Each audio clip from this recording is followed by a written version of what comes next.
defends heavily down in the last two corners. Oh, Rizzo goes down. He's going to get it done as he's pushed down the inside.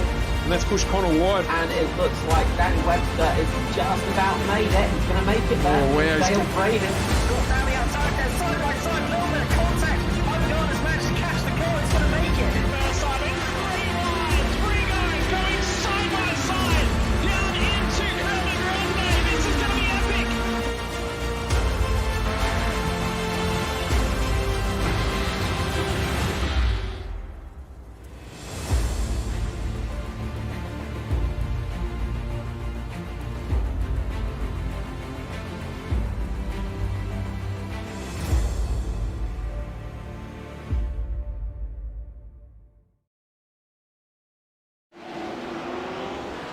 Good evening, everyone. Welcome to FGM eCast presenting the Aus Pro-Am Sim Series, and we are live from Road Atlanta, home of Petit Le Mans. We're here for the first of this season, Season 4's Enduro round. 70 minutes racing around this track. We've got 52 cars in the server at the moment. It's going to be one hectic night, and once again, I'm joined by Carl Withy. Good evening, Carl.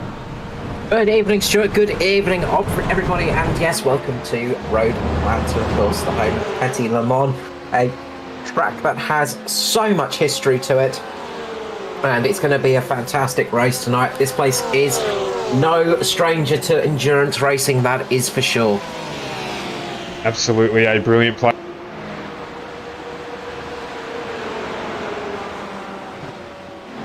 Looking forward to this race for sure, and we've got some serious competition out there, as is often the case with the Aus Pro-Am Series. It's the AUSPASS Pro-Am Series, so I'll eventually be able to get my tongue untied. But yeah, some serious competition out there, as is often the case. Will we see a repeat of previous rounds with Shayna Wallace absolutely pounding the pace, or will we see some other drivers managing to get up there? We've seen a few pull it out the bag. Jack Boyd looking good tonight, looking like he's got some good pace out there. Yeah, absolutely, and we're just jumping into qualifying here, so let's roll the hot laps. Let's have a look, Carl, if you can take us for a run around here before we get through a 20-minute qualifying session here at Petit Le Mans. Oh, Petit Le Mans, Mike. Jeez, we're at Road Atlanta. Let's get it going, Road Atlanta. There we go. Eventually we'll be able to get tongues out. You can see already these guys are absolutely flying. So let's get a lap done here. So coming up to the start-finish line, I think we've just gone past. We're coming into turns 1 and 2 shortly. Whereabouts am I on my track? Yep. So coming up the S's now, so lots of curly S's. You go through turns 2, 3, 4 and 5. It's a little bit like Suzuka. Very twisty, very undulating surface here. Up to turn 5, that sharp left hand, you've got to clip that curve perfectly. Get on that short straight down towards turn number 6. Right hander, a little bit of a banked corner here. You can just get yourself turned in nicely. Go through this one almost like a double apex. It's a little bit like Monza in that respect with the corners there through to turn 7. Turn 8 is really a nothing corner onto the long back straight. Turn 9 coming up again, a bit of a nothing corner. It's one of those corners that was a lot scarier back in the days of cars with much more horsepower and much less grip. Turn 10 and 10B, right, left, kink. Gotta hit those curves perfectly, get through the chicane nicely, into turn 11, down towards turn 12, over the hill. Watch out for the crest of the hill. Very easy to make a mistake on that crest as well. Very easy to clip a car coming over that hill because it is one of those blind crests that you can get caught out on. And that is a lap of Road Atlanta, of course, home of Petit Le Mans, and a fantastic sports car racing circuit. And I must say, a very well-driven lap indeed there by our mystery driver. Very tidy lap indeed. So we are into qualifying here. We went with this last week. Slight change here to the qualifying setup. We've got a 20-minute open qualifying session here with this many cars on track required. So there's still a little bit of planning involved here with such a short lap. That the drivers are going to have to try and find that difficult to find, shall we say, clear space to get that fast lap in. So really critical here at the start to get a banker lap in, get yourself on the list and then go out and try and find some space to get an uninterrupted pace lap on. Perfect timing there just in front just to see a solo spin. So the guys have got to try and manage that as best as they can. There's been a couple of changes for tonight in the driver lineup. We see Chris Sturdy, he's switched across from a Lamborghini to a Ferrari. That actually happened last week. We missed that one on the broadcast. Mitchell Sparrow's made the jump from BMW to Porsche, and Sam Lehman has made the jump from Lamborghini to BMW. Some really late news in as well is Mansell and Mike Casey have both jumped from Lamborghini to Ferrari. So drivers are able to make a driver swap, a vehicle swap during the season. Those drivers electing to get it done nice and early. Yeah, I think the Ferrari's a little bit underloved at the moment, and that's giving it a nice little bit of a reduction in its weight ballast. A few people have noticed this and sort of decided, yep, we're going to jump on board the Ferrari train because it is not slow. We've seen it in the past that Ferrari is a fantastically balanced car. The Porsche, of course, is very much a new toy. People want to play with it, but the Lamborghini as well is just, it's a fantastic car, very well developed. I mean, it is the height of a German-Italian sharing of technology there.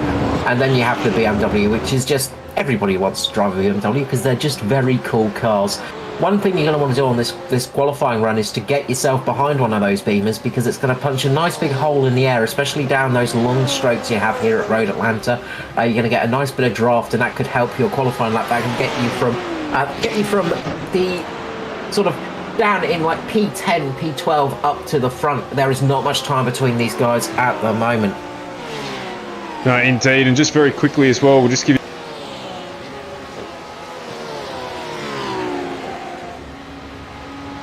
you a rundown on the current driver standing. So in the amateur class, it is Daniel Webster, Timothy Harris and Matt Andrews. They currently lead or the top three in the amateur series. So in the pro class, Shane Wallace, Jack Boyd and Ross Rizzo up the top of that segment. And there is a teams championship going on here as well, and I'll bring those results up shortly. Yeah, it adds a little bit of extra pressure and extra things to think about as well. That will be a team championship, a little bit of thought process for some of these drivers. It's not just the solo drivers championship anymore. There is that team championship to be thinking of as well. Indeed. So we'll just let the qualifying roll out here. At the moment, Shane Wallace, Jack Boyd, Dennis Katarik, top three. Luke Turner's just jumped up into that top three to greet those guys as well. So we'll just keep an eye on things as this gets on. And we've got still a fair swathe of time to go. We're only 5 minutes through this session. In fact, I'll chuck that up on the screen there so that everyone can see what's going on. But we're 5 minutes into the 20-minute qualifying session. And yeah, it is Shane Wallace, Jack Boyd and Dennis Katarik as the top three in the pro class.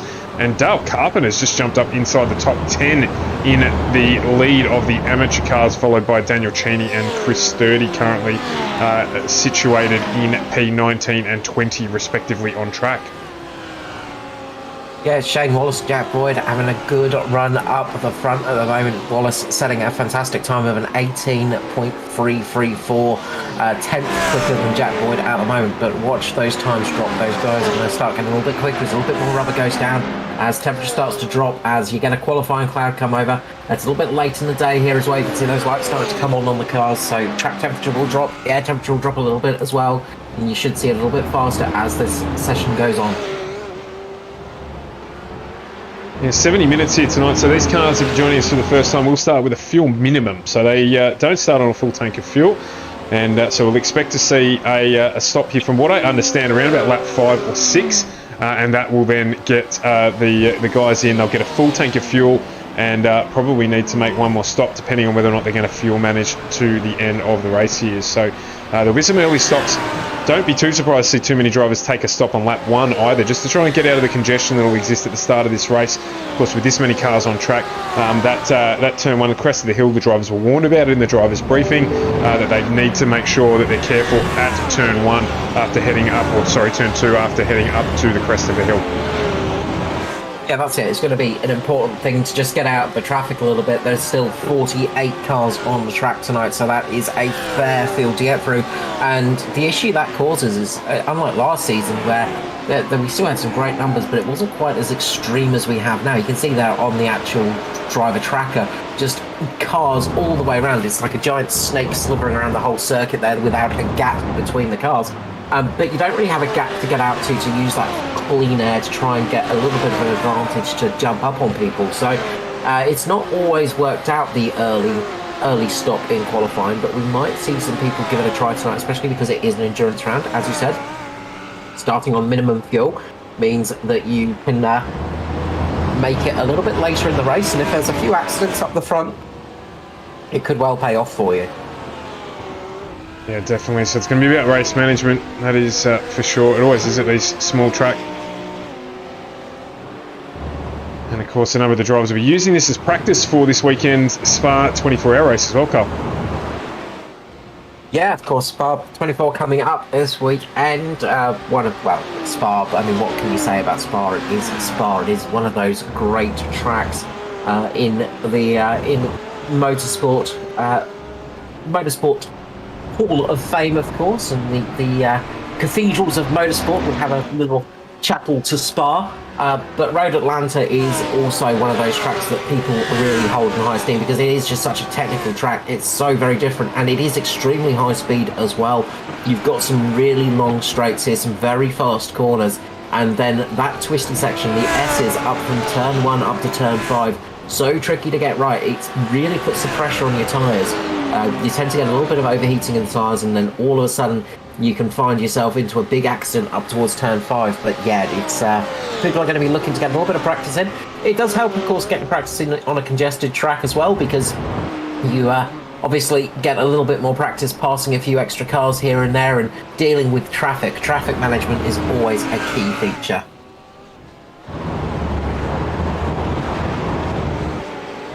Get down into the last 10 minutes shortly.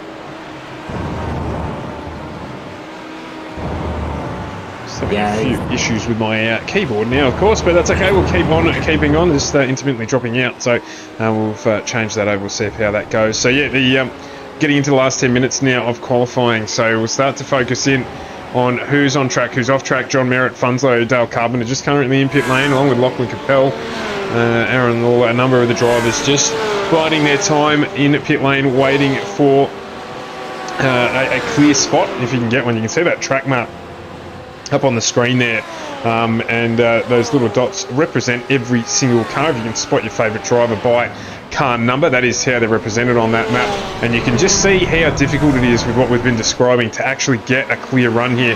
There's a nice big gap at the moment on the back straight. If you could slot in there and get onto pace, then that would be quite good, but other than that, very, very, very congested. Yeah, the sort of best position you could be in is in a nice big gap where you've got about 5 seconds in front of you to the car in front. You see just exiting pit lane there, just how close it is, as well as somebody's just gone off in front of the driver there. It is just so very tricky finding those gaps, but if you can get about a 5 second lead, a nice 5 second gap in front of you, you're going to get that advantage of that little bit of toe, that little bit of slipstreaming that you'll get from the car in front, but it's not going to cause you any trouble through the corners with a little bit of dirty air. You do get some aero wash on these cars, of course, because they do have a fair bit of downforce to them. They are pretty meaty downforce looking vehicles. Down in the amateur class at the moment, it is Dustin Fletcher in Dale Carpenter, he's just up there in the amateur class. Really good lap from Dale. He's up there in P13 at the moment overall, so very, very strong lap from Carpenter there. He is fighting his way up between the pros at the moment. Jack Widders just set a fantastic time of an 18.3. Just pipping Shane Wallace to the top. Jack Boyd just behind them, with Dennis Guttrick and Luke Turner there in the top 5 at the top of the timesheets. But it is very close, and obviously you're going to want to leave it till the last minute as well. You want to try and be the last car across the line, because you're going to get the best grip and best tyre, well, the best on-track rubber, of course, because these cars are all leaving a little bit of their tyre on the track at the moment, and that just adds a little bit of extra grip for you. Yeah, indeed. The drivers will be trying to time it so they perfectly get that last lap in. So they're going to need to be out on track and commence that last flying lap by about 18 and a half minutes. So they'll get out soon and get the tyre set warm before they get underway for that last flying lap. You hope to get it unimpeded as well if you can, but obviously, as we said, not always possible. Someone just goes spewing off the track there straight in front of Jack Boyd, who we are on board with now. Jack Boyd, really strong performance last week. Good battle in race 1 with Shane Wallace. Just not quite able to get the win out there, but had a really, really good race at Watkins Glen. So, in fact, my apologies, at the Red Bull Ring. So he's one to keep an eye on tonight, and I dare say he's a good chance for the win here, Carl.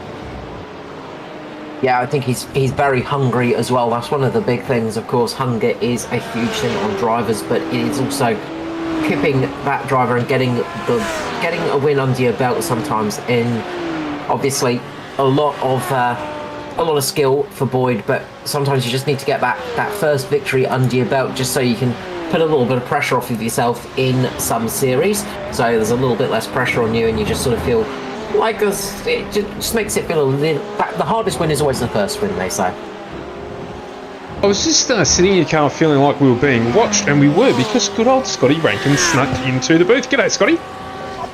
Hey lads, as you can probably hear in the background, my wife's actually doing some research on headsets at the moment, so I was sitting here, I was waiting, was watching patiently away for the broadcast and everything to show up for you guys to show up, and then my wife dragged me into a conversation about ordering new headsets, and well, here we are. So Road Atlanta, phenomenal course, guys. I actually really, really love this track personally. I'm a fan, big fan as well. Petit Le Mans here, we were talking about earlier on, one of the great races to participate in on iRacing, and yeah, I'm a massive fan for this track. It's a good technical circuit, you can have some good battles, there's good passing opportunities, so really revved up for tonight, that's for sure.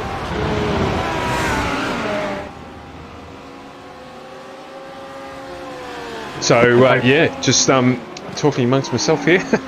No, I'm just kidding. It's yeah, but we were just saying as well there, I'm not sure if you're in or not, Scotty, but that Jack Boyd had a really strong run last week while you were away, so we were sort of looking at him as maybe one of those who can contend with Shane Wallace, and of course where there's one significant character missing tonight, which of course is our only other race winner, which is Andrew Dyson.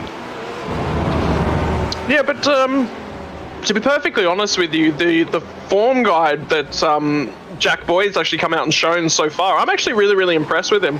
Wallace has been there, and Wallace has won those first 4 races, but don't let that be any sort of, threat or overarching sort of he's the big baddie, because Jack Boyd has been there the whole time in terms of pace. It's literally been field strategy, pit lane timings that Wallace has had the advantage on. Other than that, Boyd has been attached to him as best he possibly can be. In terms of that mid-pack, though, yeah, you mentioned it. You've got Andrew Dyson, but you've also got Ross Rizzo. Look at the fuel strategies he was able to pull off at Watkins Glen. Jeff Connell has constantly been lurking and looking for opportunities to push himself towards the floor, including what we all called the master stroke in terms of strategy coming out of Watkins Glen as well, pitting on lap 1. Stewards had to think about it. They said, yep, look, there's nothing in the rules that says you can't do that. There is now. So that's loopholes being closed up, which is always phenomenal. Really good method used by Jeff Connell. Look, overall, I think we've actually got a really healthy series. We've got battles at the front. You cannot find a space on track where there isn't a battle. There is always cars battling, and 70 minutes for the first time with this number of cars is going to be a complete and utter different challenge all its own. Yeah, and of course we've got that battle, and Jack Widders currently on screen is currently entering the fray here, his fastest so far in this session. Yeah, there's so much competition at the moment at the front of the field. It's hard to bring you all the competition in the mid parts of the field and sort of all the way down. And it's one of the hardest things of actually broadcasting and commentating on this series, is keeping an eye on all the action that's going on, because the front has been so frantic and frenetic this season that we haven't been able to show all the other battles going on throughout the pack. but we've had some fantastic action, and in the AM class as well, it is so close as well. There's so many good drivers down there, and you call them amateurs, but they are anything but. They are just so very quick, so very skilled, just not quite on the same level of experience as those guys in the P class, of course. I'd say experience, Carl, actually, to comment on. I think experience is the wrong word, because a lot of them are actually fairly experienced in terms of things. I just look at Daniel Webster, number one for me. Like that guy is outperformed last season in terms of things, walking away with, you know, the amateur title. There's a whole bunch of names that are actually in that class that just jump out at me. These guys have got potential to really step up at any stage when things go their way. And so I was just recalling through my mind, this for me is the first time we've actually gone to a somewhat sort of more bumpy, less flowing track, because if you look at the track selections we've had so far this season, Daytona, Watkins Glen, and then last week at the Red Bull Ring, we've had three quite quick and flowing circuits. We haven't had the technicalities, the rise and the fall really hasn't been there. Whilst it is there and partial at somewhere like Watkins Glen, they've got those little instances of it at the Red Bull Ring. Not in the same vein. The cars are really going to be pushed to their limits tonight in terms of adapting to the crest. And remember, this is a 70-minute enduro. These are fixed setups. These drivers don't get to tweak the car for safety, for going that extra mile in terms of going, okay, well, I've got a 70-minute race on my hand. How can I handle the tyres best? And ultimately, I think we're going to see things that we normally wouldn't see out of these drivers in the sprint race format. Yeah, absolutely. And we were talking about the timing, getting out of pits. I was just keeping an eye there on the screen, boys, what we were looking for. And I can tell you, Shane Wallace got out of pit lane at just on 18:20. He's just warming up some tyres now. He is set for one last run. It looks like Jack Boyd and Jack Whittis are done. The only other person who's going to be able to do anything, I think, is Luke Turner and Ross Rizzo. Ross may well be out of time, actually, because it is a hard set end to the qualifying session, from what I believe. So while it's about to commence his last flying lap, Luke Turner is going to get an opportunity to do the same thing. He's in a BMW a little bit further back. So we'll jump on with Wallace and keep an eye on the lap times from Luke Turner. In terms of the amateur class, at this stage, Matt Andrews is going to come across the line. He's going to finish this lap, as is Daniel Webster. And I think they're going to be the last two there, able to upset anything in terms of the amateur qualifying. Yeah, at the moment, Chris Sturdy doing a fantastic job in the amateur class. He's up there in P17 overall, but up of the amateurs. Oh, Wallace absolutely loses the rear end and gets collected there by Michael Roseblatt. So, real big shame that somebody else has actually gone into that as well. Hayden Jackson, too, getting caught up in that accident. So that's 3 drivers losing their chance for a final run there just because of one little tiny mistake, and it is so easy to happen here. Watch for the start of the race, because if you have a mistake like that at the beginning of the race, that could wipe out quite a few cars in this field. In terms of pushing windows, actually, I think that within a 70-minute enduro, there's going to be timings in terms of that as well. If you get to the last 5 to 10 minutes before a pit stop, before you're scheduled to come in and you're within that pit lane window, I want to push on a little bit more if I'm in that window, because I know that if something does go wrong, I've got a fast repair sitting there and waiting for me. I can come back in. I'm in the pit lane window. I can get in, take my fuel stop, grab that fast repair, get out again, and I haven't really lost anything. So ultimately, what I'm looking for in the early phases of this race for a multitude of drivers is they're going to settle, because there's a lot of risk factor in this early race. But Shane Wallace will know, sitting in P3, he's got an opportunity to try and nab this lead. The stewards were talking earlier on tonight. They notified the drivers. All 3 of us have driven this track, all 3 of us in different cars as well, and we understand the risk factor that goes through big moves, especially down into the exit of turn 1. You run wide so easily, up through the first sector, up and over the crest. That whole section of the track is so prone to incidents. Then you've got this really nice, more flowing sort of middle and back sector. So, look, I mean, cold tyres, lap 1, 60 cars, it's going to be chaos. Look, you can't. There'll be contact somewhere and something will happen for someone. So somebody's race is going to go from 0 on lap 1. Who will it be, though? Yeah, at the moment, Chris Sturdy doing a fantastic job in the amateur class. He's up there in P17 overall, but up the amateurs. So, Wallace absolutely loses the rear end and gets collected there by Michael Roseblatt. So, real big shame that somebody else has actually gone into that as well. Hayden Jackson, too, getting caught up in that accident. So that's 3 drivers losing their chance for a final run there just because of one little tiny mistake. And it is so easy to happen here. Watch for the start of the race, because if you have a mistake like that at the beginning of the race, that could wipe out quite a few cars in this field. Absolutely, it's going to be a tough contest out there. We're just waiting for the grid to switch over before we bring that up on screen. It's an ample time for us to say thank you very much and acknowledge our sponsors of the series, Computer Technology Corporation, main sponsor of the Aus Pro-Am Sim Series Season 4 with Phoenix Smokers, simrigs.com, and of course HJ Plant Repairs back for another season with 93 PC on board, as well as that grid does come up on the screen, boys, so let's get through it. So pole position taken out by Winners with Boyd behind him in row number 1. Second row, we have Wallace and Gatorick. Third is Turner and Fit. Fourth, we have Pettigrew and Rizzo. Fifth is Connell and Rosenblatt. Sixth, we have Harrison and Fabian. Seventh is Merritt and Gray. Eighth, we have Mansell Funslow. Ninth is Carvalho and Sturdy. 10th, we have Bolton and Hen. On to row 11, we have Peter and Carpenter. 12 is Orty Benson. Row 13 is Andrews and Fletcher. 14 we have Cheney and Webster. Row 15 is Leach and Smythe. Where am I? 15. Row 16. Row 16 is Capel and Lawler. And on 17 we have Harris Boyd. 18 is Levin and Fit. 19 we have Orty and Hancock. 20 we have Brookfield and Sparrow. 21st row is Jackson Casey. 22nd, we have Lehman and Caplice. 23rd, we have Baldwin and Hayes. And on the final row, we have Gilson and Buchanan there. So, absolutely full field tonight. It is going to be a fantastic race. And just all of these cars lining up on the back straight section there, just getting ready for this rolling start. It is going to be one heck of a race. And as you said, Scotty, turn 1 is going to be crucial. You can't push too much into it. It's a long race, and it's very easy to lose a race in the first lap, but you cannot win it in the first lap. The main thing I'm really concerned about is guys from the middle of the pack who are still going to be rising over the crest after this last chicane here. Their start is so compromised, it's not even funny.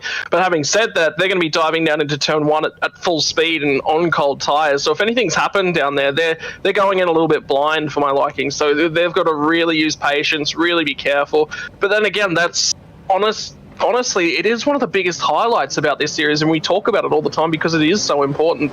The AUSPASS guys are clean, by and large. And that's what we love here. Interesting to note as well. Did I get this wrong? Shane Wallace is. Oh no, he's just dropped off the start there. I was just going to say he's not on second row. He is now, and of course a huge big out this week is Matty Carleone. That's a big one, big name, and here it goes. Didn't even wait for the start.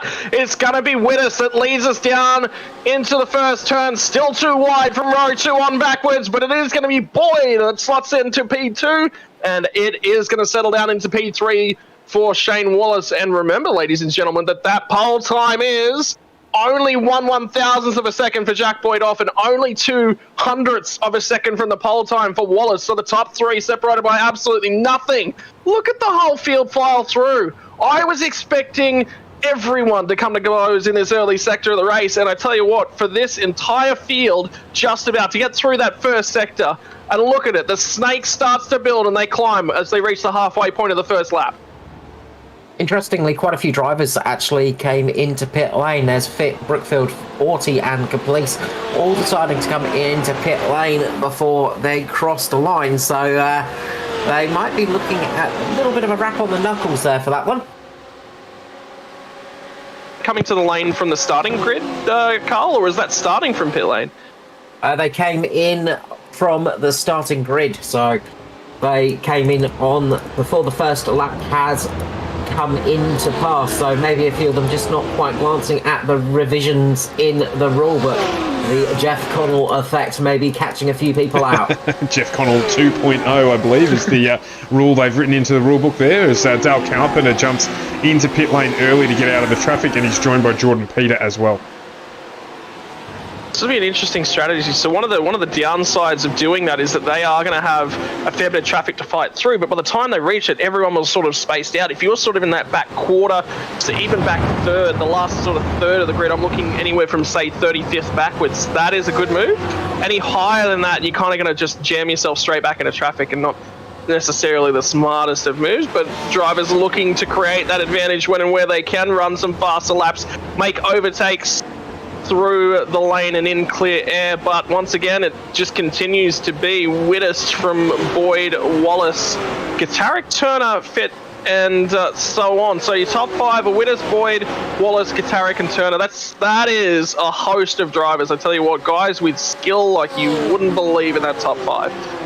Tell you what, parity between cars right now. We have a Porsche leading a BMW, leading a Lamborghini. There's not a Ferrari up too close at the moment. The closest Ferrari at the moment is a little bit further back, I think. Not quite sure who is actually the first Ferrari in the pack. I think it might be Chris Sturdy, a little bit further back in P15.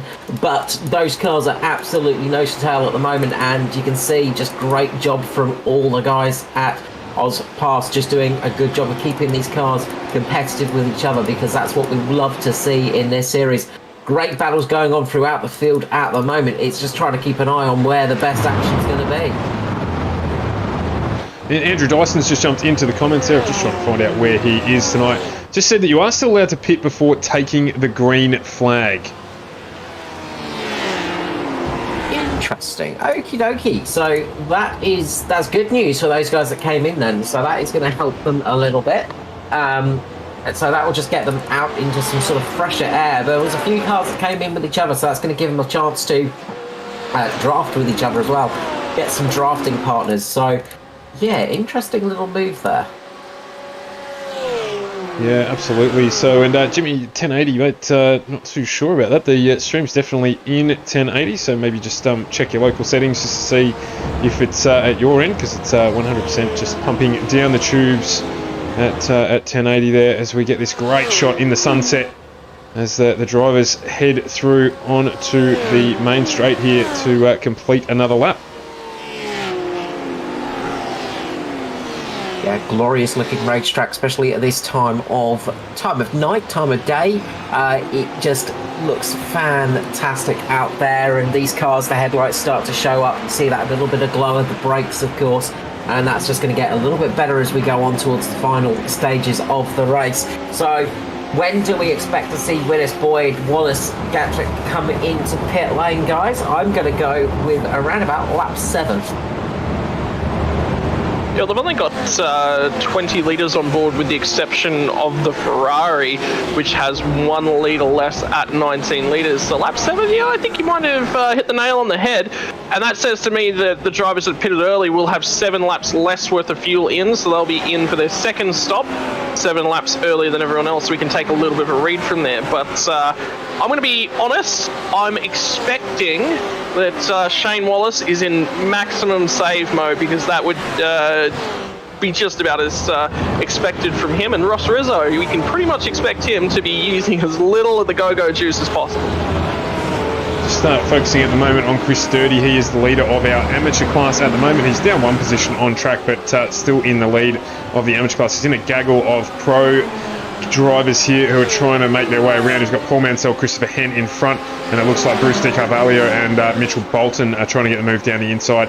He's just got to manage his race here. He's not in a race for the championship with these pro drivers who've potentially just got caught out a little bit in qualifying, not to take anything away from his qualifying effort whatsoever.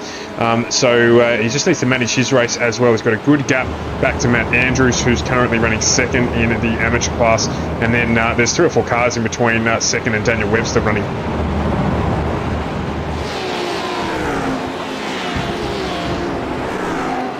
Guy that's really lost out is Jeff Connell. He's had a big moment through the S's, lost the rear of the car, got unsettled. Lot of damage on the front of that Lamborghini right now. Luckily, that's not where the engine sits, but you do have a fair bit of cooling in that car. So Jeff Connell dropping right down the field. An unfamiliar mistake from Connell. I think he's dropped down to around about 22nd, 23rd position. He was running up in around about P10, I think, a little bit earlier on.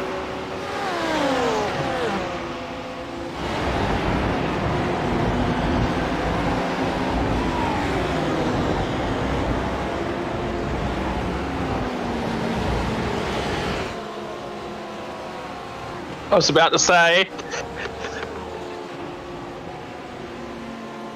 Rizzo as well in pit lane, so he's decided to come in early rather than saving fuel for for the next, well, he's going to be saving for the next stint, but he's coming a little bit earlier on this stint, so maybe he's thinking he's got a little bit of a gap to slot out into. Maybe he can gain a few positions, try and get a little bit of clean air for himself. There's a lot of drivers, actually. Yeah, go right ahead, Stuart. I was going to say,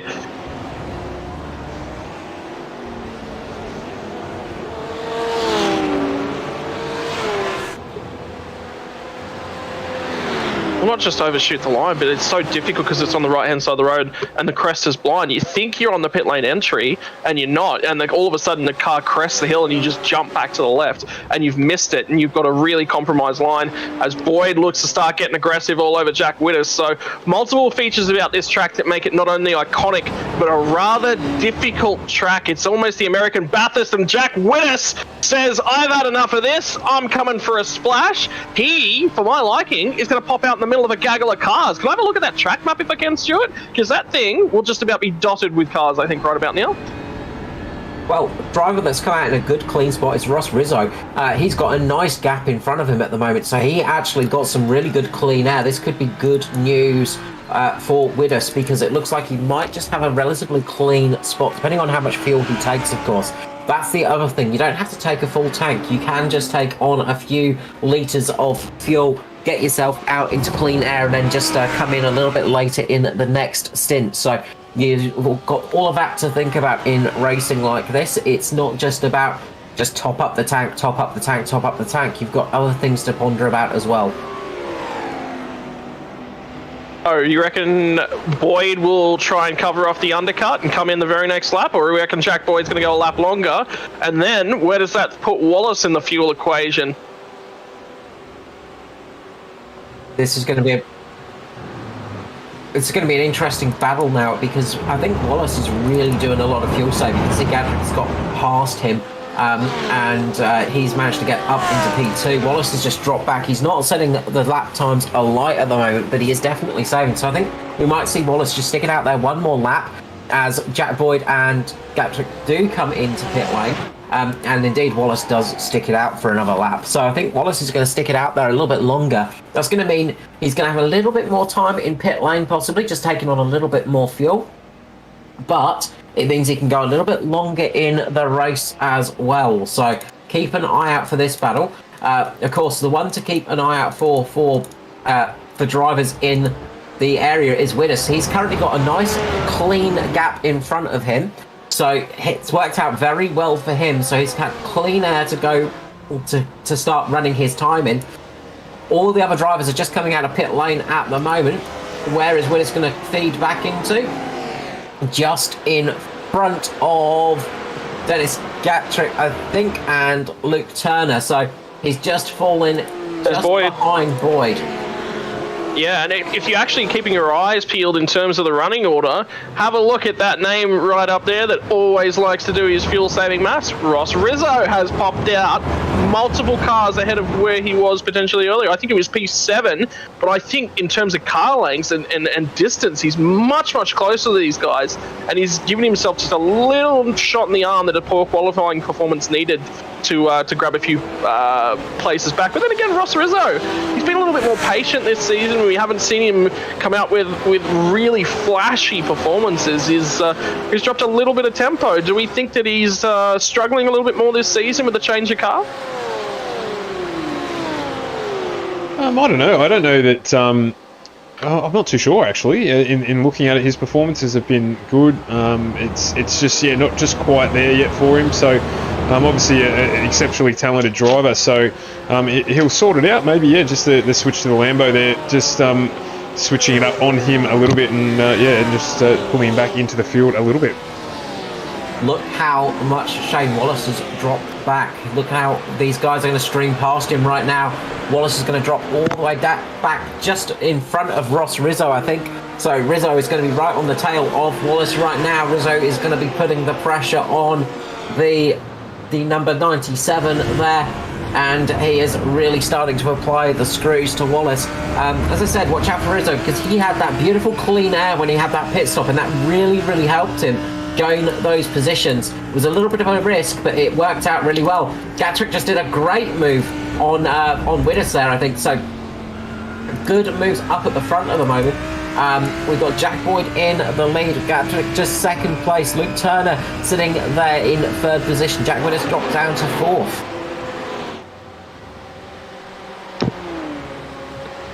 Let's get So we've got a habit, haven't we, Stuart? We're talking over the top of each other. I was just going to say, the one person's hands who this has really played into is Jack Boyd. Look at the lead he's now opened up. That is 2 seconds over Gitarik. And Gitarik's really got to put the motor down and see what he can turn. Yes, I just went back and had a little bit of a look at Widdowson. He made a mistake up into turn 5, going through the final corner of the S's, and that's what's dropped him back. He managed to save the car, but dropped him back a good lot of position, so really hurt him. So, yeah, that's hurt. As you said, Boyd really got a great lead. He had a nice long pit stop as well. He was stationary for about 19.5 seconds, the same as many other drivers around him. One to watch out for, Ross Rizzo. He took a very low fuel load. He was stationary for about 15 seconds. So Ross Rizzo is on a light fuel load at the moment, so he's going to be a little bit faster than those guys around him, a little bit less fuel in the car, but that means he's going to be stopping a lot sooner as well. So Rizzo's got something in his mind. He's got a bit of an idea here about what he wants to run for his race and how many stops he wants and his fuel numbers that he needs to get this done. So keep an eye out for Rizzo, because I feel like we might see him come in the next 5 or 10, probably about 5 laps or so, and start to try and get a nice bit of clean air again and see if he can work up a few more positions. I don't mind that as a move, actually, from Rizzo, because he is good at fuel saving. It's a little difficult around here, but I don't mind it. He will have to pit a bit earlier, but again, he slotted out into clean air, so he'll be able to do that again. You can see on that track map even there that there's some nice. Car off ahead. Is that Turner? I think that was Gitarik, actually. It was Gitarik that's around from third position. So Dennis Gitarik has just thrown away P3. That's not good for the Pulse Racing car. That's not good at all. We'll a real shame. He's shown some great speed there tonight. Yeah, just chasing the rear end of the car going to turn number 1. And I think I thought Turner was in front of Jack Widders, or at least Turner was all over the rear bumper of Jack Widders, but Jack Widders seems to have settled that car back down again and gotten going. Well, Dennis Gitarik had put a lot of work in to get that car up ahead of Jack Widders and really put some pressure on and throws a spanner into the works of this race. But all of a sudden, Jack Boyd 3.5 seconds out in front now, and Jack Widders has got to continue defending as he's punching the hole in the air for this queue of traffic. He's doing a little bit of a mention a bit further down the field in 13th position overall at the moment. Dale Carpenter in the AM class doing a great job at the moment, setting some good lap times and fighting it away with the pro class. So he is doing a very good job at the moment, a good lead over next place man in the AM category, and that's Chris Sturdy, who's down in 19th position. Car off the road in the background. We've got somebody going off the road there. One of the It was Mitchell Sparrow there in the Lamborghini just ahead of Maverick Benson, I think it was. So yeah, that was a very, very scary little moment, but managed to keep it in the spot. So that's the important thing, keeping it going, keeping it on the track. We've got an incident for Mitchell Sparrow here. This is going... That might be a hardware failure. That's a tow. That is a car that has opted to discontinue his racing efforts for this evening, and Sparrow, I'm not seeing him out there on track anymore.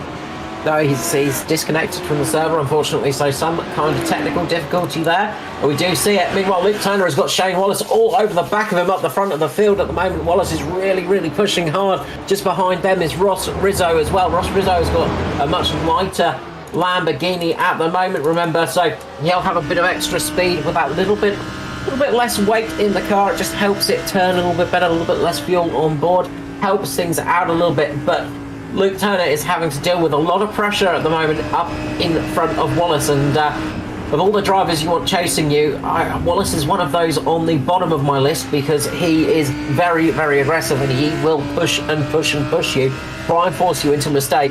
Race is very clean, of course, but he is a scary driver to have in your rear view mirror. He's doing a little bit of saving here as well, just off the throttle early, knowing where he can't get the pass done. So he's saving millilitres where he can too. And just, as you say, putting the pressure on the back of Luke Turner at the moment. So he did get the extra lap out of the Lamborghini against Jack Boyd last time around. He'll be trying to do that again. Something else just to keep in the back of your mind as well is I think Wallace is targeting a potential two-stop race. I was thinking when he went that extra lap longer, well, he's basically throwing caution to the wind. He's just going to sit here. He's going to let this happen. Jack Boyd needs to run away. Down comes the dive from Ross Rizzo. He sends it to the inside of Shane Wallace, and Wallace defends, but Wallace is going to be vulnerable down here at the last corner of the track. And Rizzo, the guy that we said that might be fuel compromised in the early stages of the race, Wallace falls to the right-hand side. He wants to defend the inside, side by side down in turn one, and it looks like Wallace was going to give that one away. They've gone deep, they touched doors, and they both managed to come out of that. How you do that at Road Atlanta, I have no idea. That was monumental driving there from both drivers. You could see Wallace just enticing him on there, and Rizzo getting involved, but both of them, they're managing to carry their way around turn one. The slightest lick of paint on that car there, and that is absolutely fantastic racing from those two. Shane Wallace holds that position, and Ross Rizzo has to do it again. He does. There's a great battle going on at the moment a little bit further down the field. Jeff Connell, P17, he's got a bit of a train going behind him at the moment with Chris Sturdy and pretty much every car in the field down to around about 27th position, I think 28th position. A lot of cars in that group, and they were running 2 to 3 wide a moment ago. We're seeing some fantastic driving on the track at the moment. It's just trying to keeping an eye on the action. It's always hard to do, of course, when there are so many great cars, great drivers out there, and so many great battles going on. Well, talking to Chris Sturdy earlier in the race, he's going to send it to the right-hand side here. It's going to be the outside line heading down to the chicane. Connell is only at his quarter panel. Connell will have the inside run. Backs out of that one. Sturdy's gone deep. Sturdy loses one spot. He's going to lose 2, 3, 4. Loses the whole pack. He goes from leading the pack to last in the pack. And he's let through one of the cars that he's racing for position 2 in that AM class.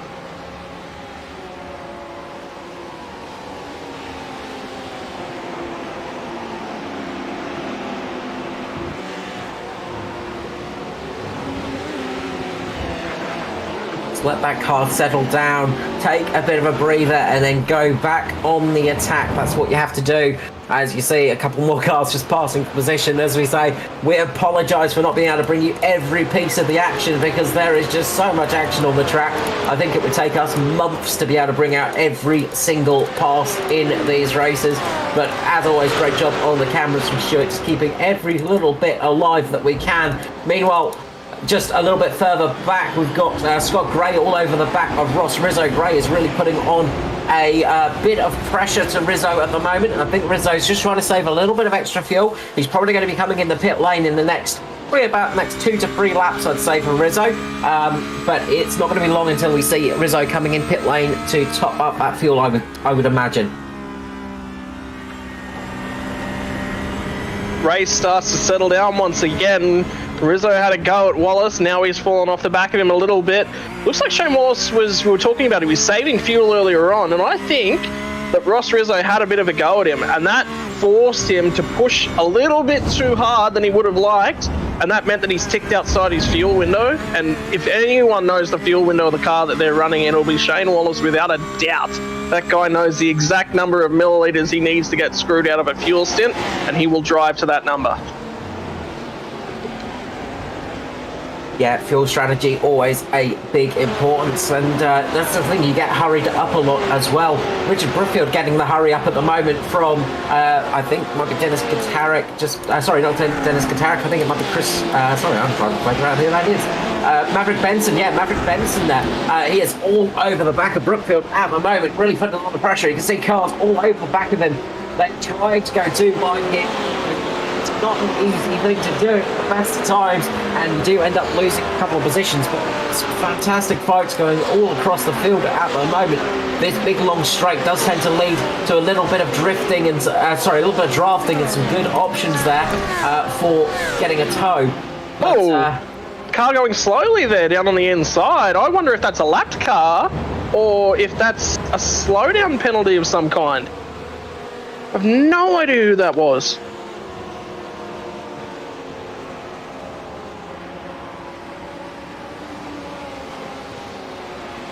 Car down the inside just here in front of Brookfield as well. I think that's Dennis Gitarik still trying to make his way back through the field on Chris Sturdy. So Sturdy's gone from fighting with Jeff Connell, one pro driver, to having another pro driver all over his rear bumper. Oh, car off down there as well. That'll be Peters. Or was that Pettigrew? It might be Peter. It might be Pettigrew. We've got so many PET drivers in this field, I tell you what. Great eyes on Stuart there. That was Hayden Jackson going slowly in the background just as those cars were going past. So good catch there. Well done, Stuart. Showing that your eyes are absolutely on top form at the moment. Widders has got Luke Turner catching on him, who has Shane Wallace catching on him at the moment up the front. So that battle is going on. Pettigrew indeed in pit lane. He is getting... he's had to get towed back. The front of that Porsche is looking very sorry for itself. You can see the whole of the front end of that Porsche at the moment in pit lane, and yeah, good view of what a Porsche looks like naked, but not good to be a driver of that car at the moment. That's unfortunate for Pettigrew. He's had a few little unsuccessful tilts, I think, over the last couple of weeks. Obviously wasn't here for Red Bull Ring, but certainly in terms of Watkins Glen, I don't think things kind of went the way that he was hoping for them. Well, move on with things and pick it up. I'm just keeping my eyes peeled. I think Jack Boyd, just ahead of this battle, has already passed, I think, maybe one lapped car.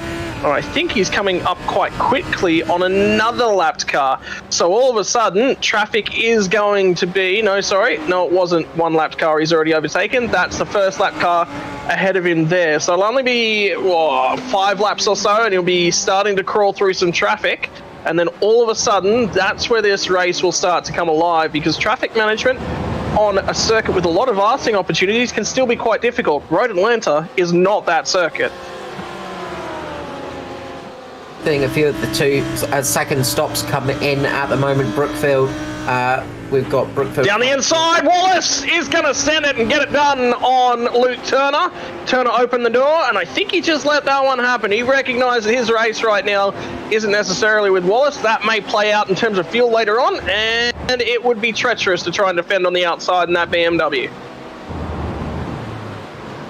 Yeah, brave move there. Nice driving as well by both of them. And as you say, it's not always worth defending those positions and putting up a massive fight, because it's just going to cost you time in the long run. What I was just about to say before then is we've got a couple of drivers coming in for their second stops now. So a few drivers coming in to top up on fuel, getting the second stop under their belt. We still have 44 minutes and 44 seconds left of this race. So still a long way to go here at Road Atlanta. It's almost like the pettiest of petty Le Mans at the moment. A very, very small endurance race, but still an endurance race nonetheless. Have we got a carpentry booth full of dads or what? My word, what a joke, Carl. Always cracking them out there with the best of them. One day I'll have a child that will appreciate it as well. That's the hard part, of course. But up the front, Jack Boyd is doing a great job in the lead. He's got 3.5 seconds lead over Widders at the moment, just plugging away in that Beamer. A little bit of a boring race for him up the front at the moment. Not much to see, not much going on. And I think there was a bit of a spin in front of him as I said that, so something to look forward to for him. But this is the thing, is he's a pretty quiet night up the front. That was Brady Buchanan going around in the Lamborghini. Just managed to keep the car off the racing line, so good job of keeping it out of the way. Dale Carpenter's come into pit lane, so he has come in as one of the first drivers that's relatively high up. Of course, Dale Carpenter it was up in P11, and he's in the AM class, of course, so doing a great job out there tonight, really proving his stuff. And as you said, early Scotty, of course, the AM drivers, not just not amateur in their skill set. They do have a lot of talent and skill behind the wheel and lots of practice, but just that secondary class, of course, just keeping things a little bit more interesting. But there is, of course, the Jeff Connell rule. If you start overperforming in the AM class, you will find yourself up in the pros relatively quickly. Having said that, we'd expect the first of our M drivers to start mixing it up at different tracks around there, and I think that's a really good performance from him, especially in the early phases of the race. He's put himself in a phenomenal position, and the traffic that's going to be behind him, Matt Andrews is going to be one of those other AM class drivers who just gets passed there by Dennis Gitarik. So Gitarik starting to turn the wicker up a little bit and attempt to recover from that earlier spin. He's done a phenomenal job keeping that car going and starting to gain some ground back on those cars ahead of him. Yeah, good recovery drive there. Good battle going on as well. Christopher Henn, Jeff Connell at the moment, and Bruce Cavell all having a good little fight for positions at the moment. They were running next to each other as they went down towards turn 10. Very brave to go side by side through those corners. Not the easiest of places to pass at the best of times, let alone when you're side by side with another driver. Well, heading up towards the back end of the track at this point in time. I'll tell you what, this is honestly, if you haven't had the opportunity to go on board with any of the cars around Road Atlanta, it is an incredible drive. You can just see it even in a straight line, the rise and fall, the layout. It is so hilly, so bumpy. The only way to experience it properly might be from on board Jeff Connell's dash, as we will go on board for a lap. Carl, talk us through it from the chicane all the way back around to the chicane. So coming up over the crest at the moment, you can see pit entry on the right-hand side. Coming into the final turn, a very fast right-hander onto the straight once more, coming down towards turn number 1. Fast curved right-hander into the S's. Car's going to be a little bit upset with the Porsche in front of it. That's going to disturb the airflow a little bit on Jeff Connell. The S is a very tricky set of corners to get through. Very easy to make a mistake. You can see how big the curbs are. You can see how much that Lamborghini is just bouncing up and down. This is where Jeff Connell made a mistake early in the race, which cost him so many positions. Just going a little bit wide here at turn number 5. Easy to do.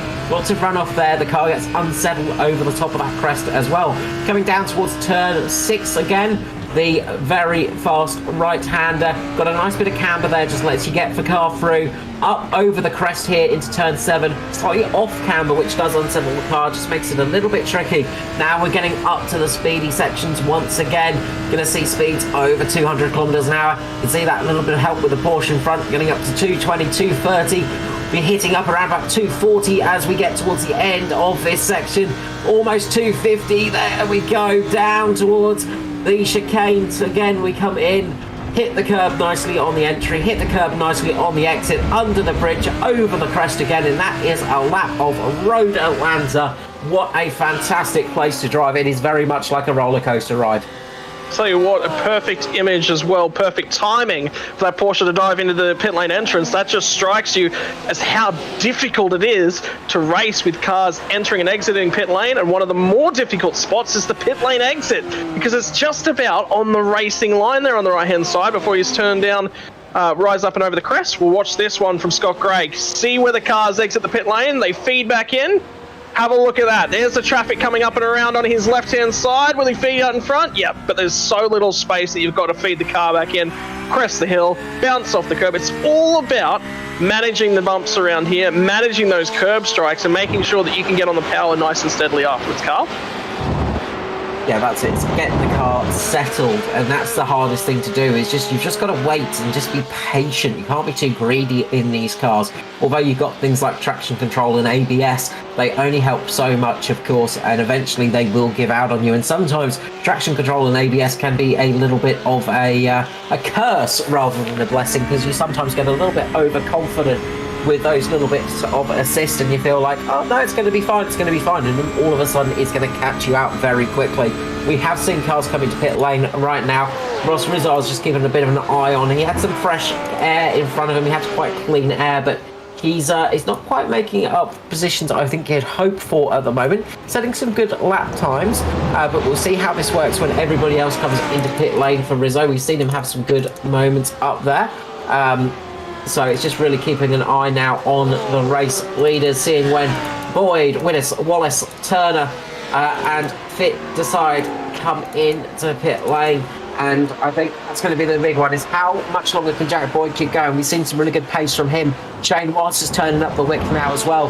Last time round, he was a second faster than the leader, who's having to deal with traffic at the moment. And that's one of the big reasons why Boyd's lead has dropped a little bit. He's dropped around about 2 to 3 seconds over some of those guys behind him, just having to deal with the traffic.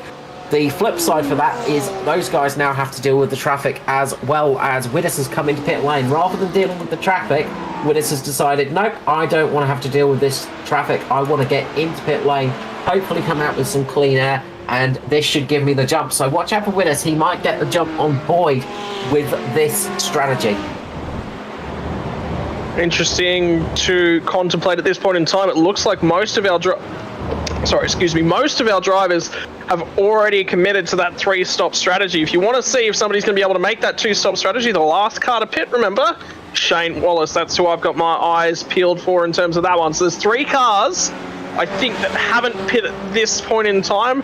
Actually, that make that 4 cars, because Dennis Gitarik, whilst he's out there on track circulating with Ross, that's not Ross Rizzo, sorry, my apologies. Ross Rizzo's behind him. The car just in front of him won't have pit either. So those 2 guys will be...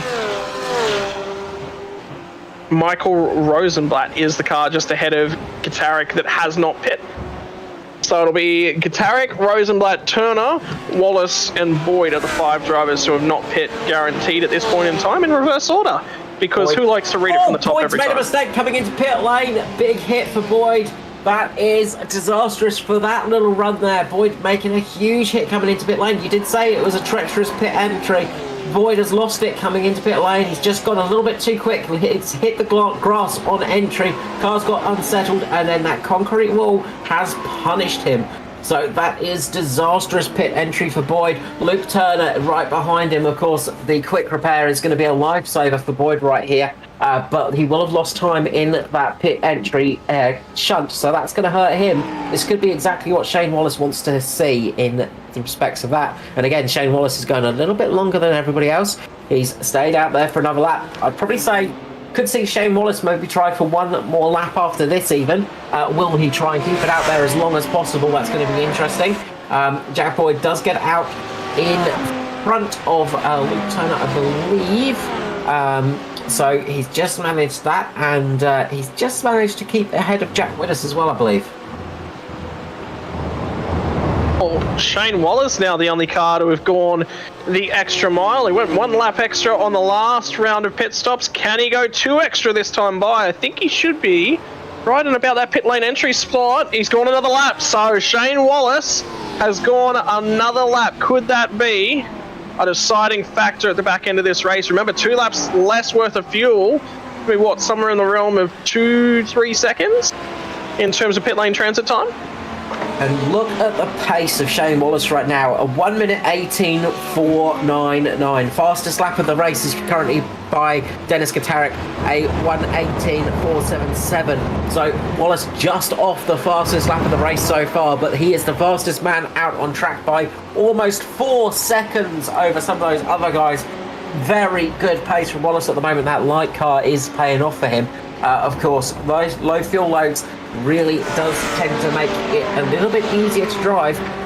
So very, very good lap time from Shane Wallace. So that's going to help him out a huge amount.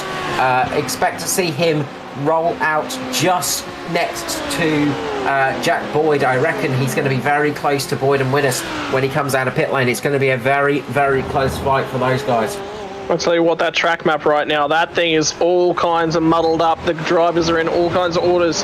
So, will Wallace venture another circuit of Road Atlanta? He does. So he's gone even further than these guys, and that's going to be another lap at full pace. This is where Wallace wants to win this one. It goes to a 1:18.458, and now he does have the fastest lap of the race, as Dennis Gitarik can say goodbye to that one, only though by, what's that, 200ths of a second? Less than 200ths of a second.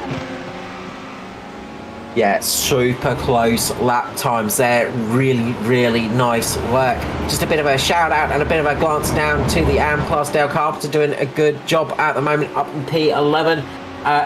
he is doing a good job of running up there in the AM class. He's just ahead of Lee Harrison at the moment and Michael Fabian. So nice job from him.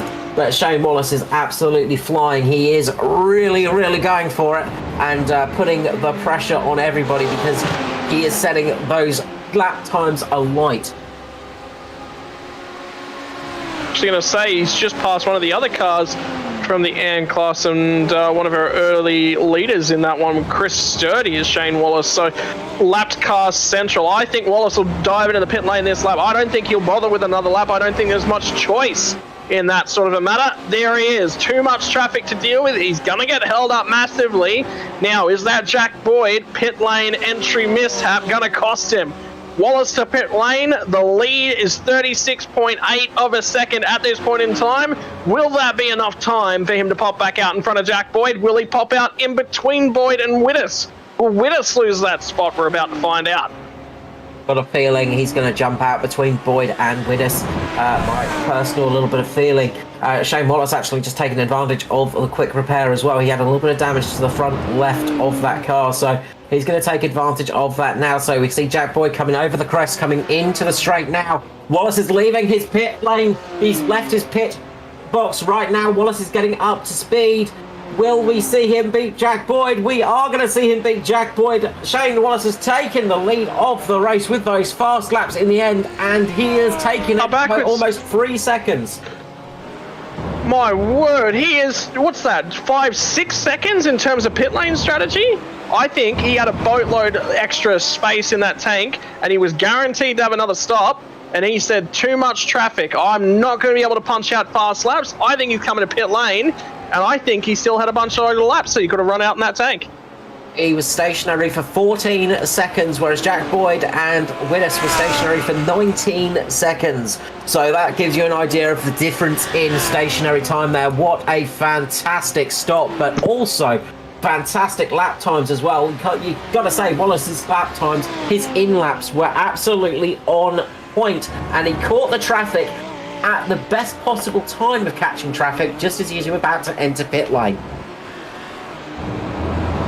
Things continue this season to go in favour of Shane Wallace, but Jack Boyd has certainly taken it to him tonight. He's done absolutely everything he can. But look at the gap that Jack Boyd's opened up to Jack Wittes now as well. So we're past the halfway point in terms of this race, and all of a sudden the usual faces pop out one up ahead. I want to keep my eyes out for quite a few drivers. I'm just trying to keep an eye for Jeff Connell once again after that round of pit stops, and Dennis Gitarik, just to see where those guys pop back out, because Gitarik, before he stopped, popped out right underneath the rear wing of Ross Rizzo, I think it was. But of course, Rizzo had already made his stop. So Gitarik back to 15th, 14th just there in front of him as well.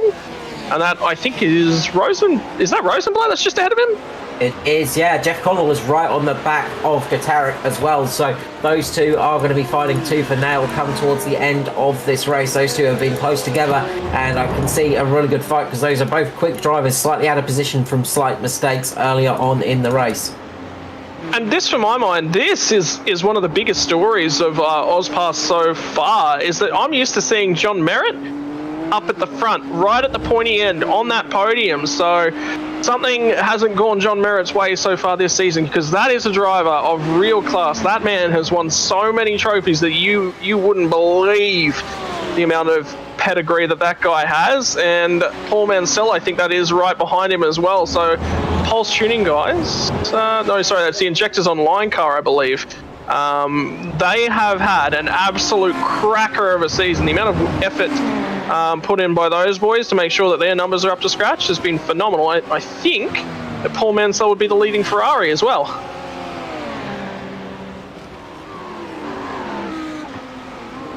Yeah, look, Mansell's doing a really nice job in that Ferrari, and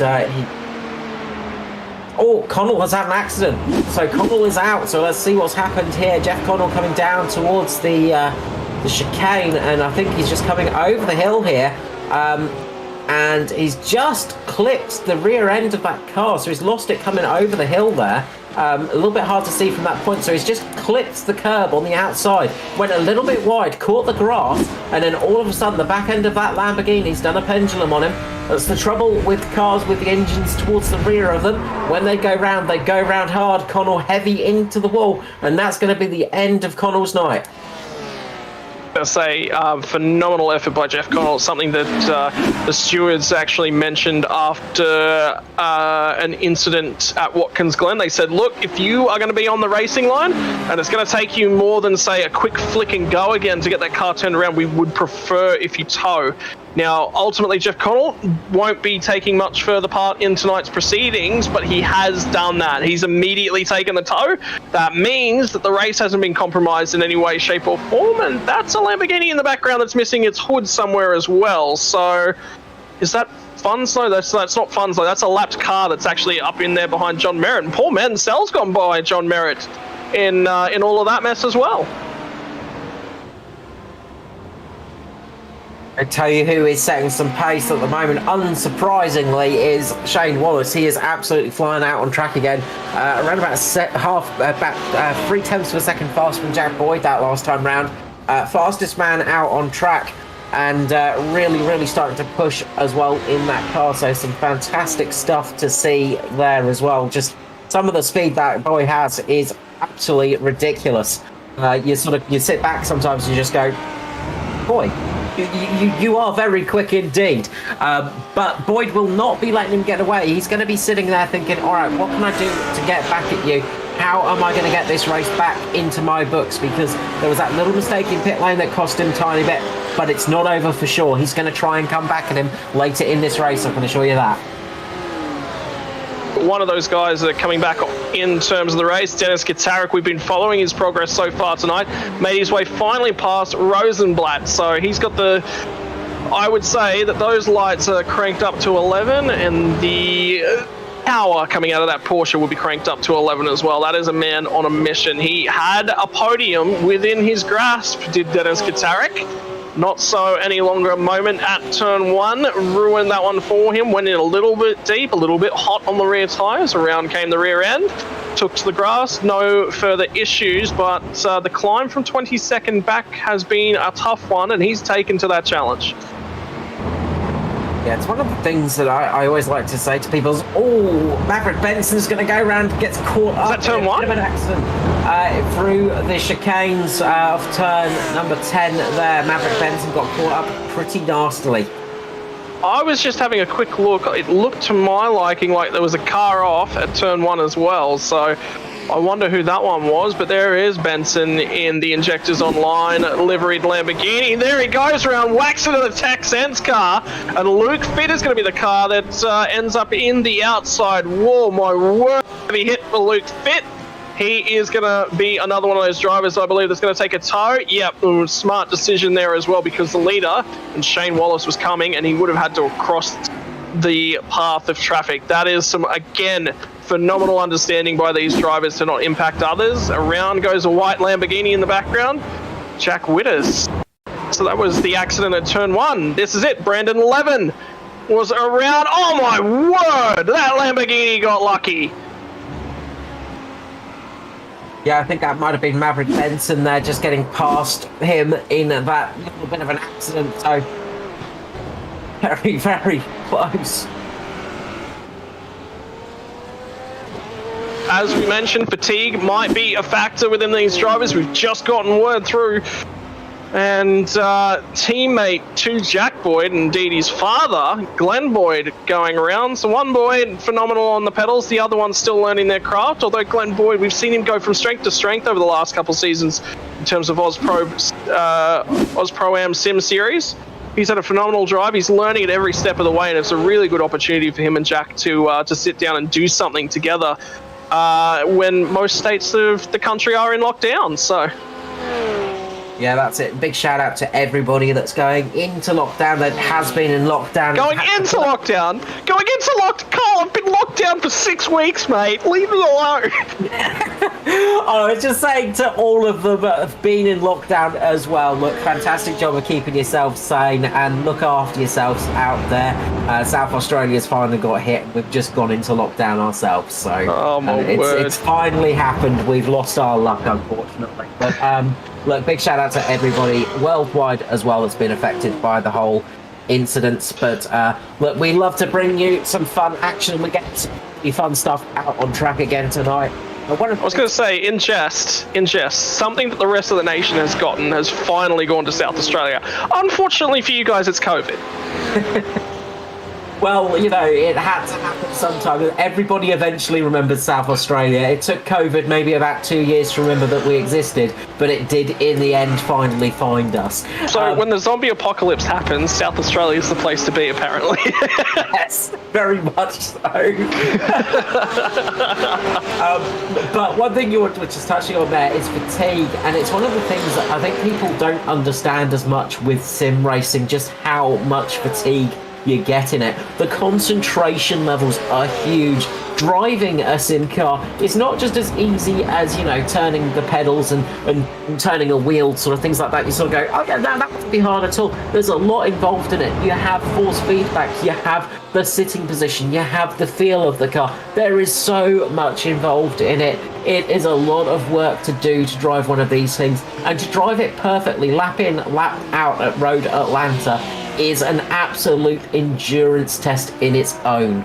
Yeah, we saw the rise and fall. We had the opportunity with Jeff Cole before his untimely accident as Paul Mansell will step into pit lane, be taking on what I would say would more than likely be the last of his services for the evening. So that'll be him done and dusted. Luke Turner, they're currently running just outside the podium, but if you have a look out the front of his car, that is Jack Whittis. So podium's still in sight and still available to him, but he's also going to be aware of Scott Gray just in behind him, and Ross Rizzo, Mr. Fuel Save himself, Mr. Fuel Save 2021, Ross Rizzo, is right there. So don't forget about him for any stretch of the imagination, because if you remember back to Nürburgring last season, you only need a few drops of fuel to cross the line, albeit you'll let Jack Boyd on the way through to your run to a podium. Yeah, look, that's it. You just need the tiniest drop to get through. Is that Mansell that's just fed back out there as well?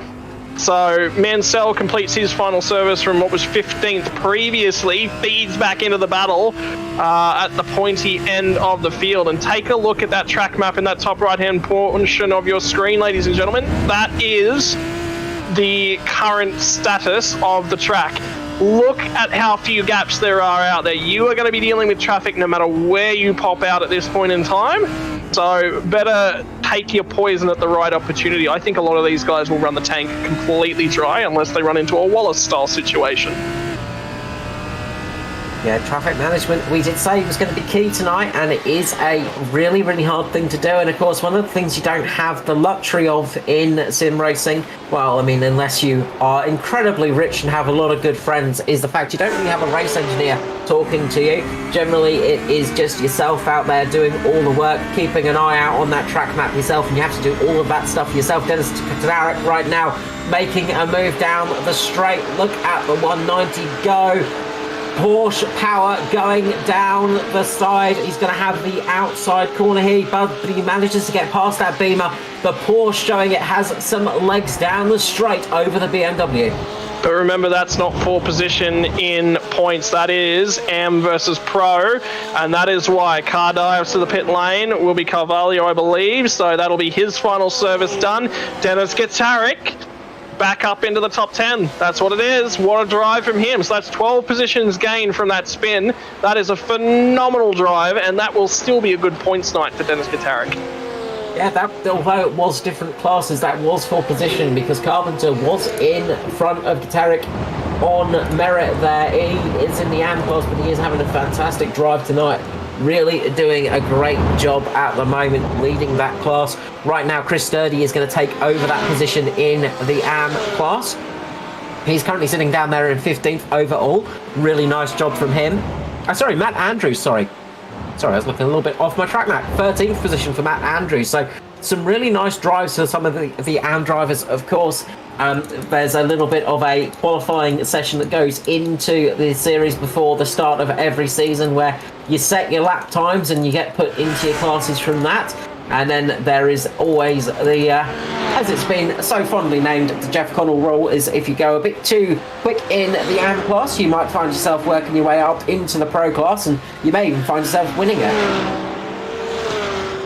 Well, yeah, that's it. It's not about necessarily building up, sandbagging in pre-season testing, as the Formula One teams might think that they get away with as often as they possibly can.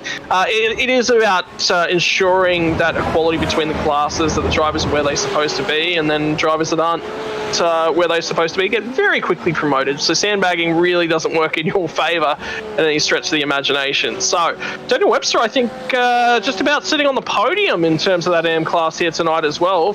Fuel strategy might play a part there. He's going to be one of the last ones from the AM class to pit.